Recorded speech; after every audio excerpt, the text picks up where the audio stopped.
Vladimir, France add another awkward chapter to the long-running story of the tense relationship of President Barack Obama and Russian President Vladimir Putin. This one came complete with a cameo from Britain's Queen Elizabeth II, who became an unexpected buffer between the presidents. The dignitaries were in France Friday for ceremonies marking the 70th anniversary of the D-Day invasion on the beaches of Normandy.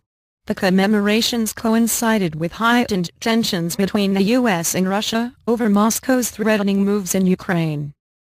Obama and Putin had a short conversation inside the French chateau where they attended a leaders' lunch, marking the first time they had spoken face-to-face since the Ukraine crisis began.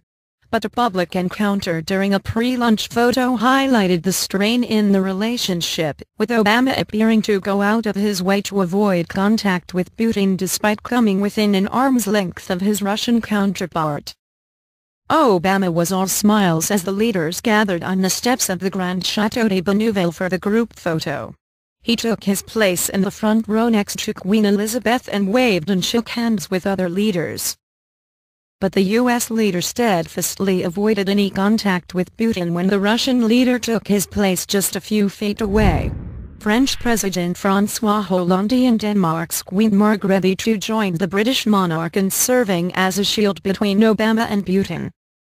As the photo ended, Obama lingered with Queen Elizabeth while Putin sidled up to Hollande for the short walk to lunch.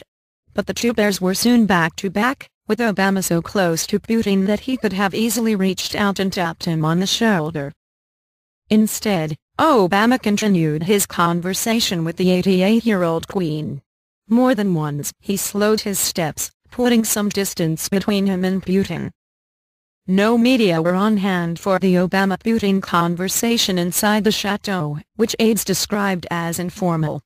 But the leaders were quickly back on public display during the day's main event, an elaborate ceremony on Sword Beach. As Obama and Putin took their seats, the image on the large screens in the outdoor pavilion split into two, with Obama's picture on the left and Putin on the right. Putin appeared to catch sight of their pictures on the screen first and cracked a smile. Then Obama saw them and grinned, glancing sideways toward the Russian leader as the crowd packing the stands erupted in laughter. For Obama and Putin, Friday's intense attention was nothing new. The two leaders have never displayed much chemistry, and their face-to-face encounters had come to symbolize the increasingly sour relations between the U.S. and Russia. During a formal meeting last year on the sidelines of a summit in Northern Ireland, Putin slumped in his chair and sat stone-faced as Obama tried to make a joke about the Russian leader's athletic skills. When asked later about Putin's body language, Obama compared him to the bored kid in the back of the classroom. With 2.5 years left in Obama's term, there probably will be more awkward encounters with Putin. But the Russian leader will still be in power when Obama leaves office.